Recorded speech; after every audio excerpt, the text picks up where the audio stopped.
She's been worried sick over them and you. We both have. His face turned into something inhuman, something wicked and cruel. Nanny feared the prince was losing his mind.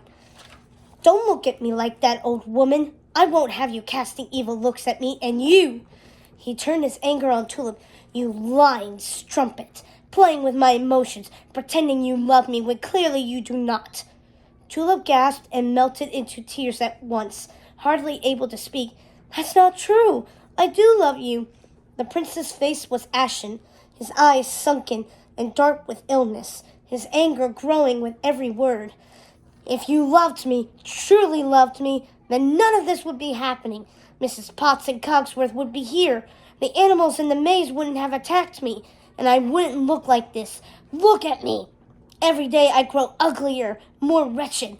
Nanny put her arm around Tulip, who was crying so hard she couldn't breathe properly, let alone say anything in her defense. Though even if she had, he wouldn't have hurt her. His anger was growing completely out of control. I can't stand the sight of you. I want you out of my castle this moment. Don't bother packing your things. He rushed to the ladies, grasped Tulip by the hair, and pulled her toward the door, knocking over Nanny in the process. I won't have you in the castle another moment. Do you understand? You disgust me. Tulip was weeping harder than ever, screaming for the prince to let her go so she could see to her Nanny, when Gaston came into the room. What on earth is going on here, man? He wrenched Tulip from the prince's clutches and helped Nanny to her feet. What are you playing at, sir? Are you deranged?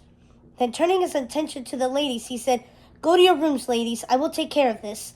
The ladies waited in their rooms with their bags hastily packed. They had no idea what to think of the entire matter. Clearly, the prince was suffering from some sort of fever from his wounds and exhaustion. They sat in silence until Lumiere came into the room. His face looked grieved. Princess, I see you have packed your things. If you and Nanny could follow me, I will escort you to your carriage. He could see the numerous questions written on Tulip's face.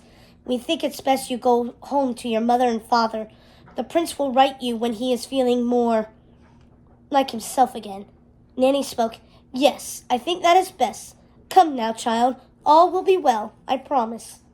And the ladies walked through the castle and into the courtyard to meet the carriage with as much dignity and composure as they could gather in light of their terrible ordeal.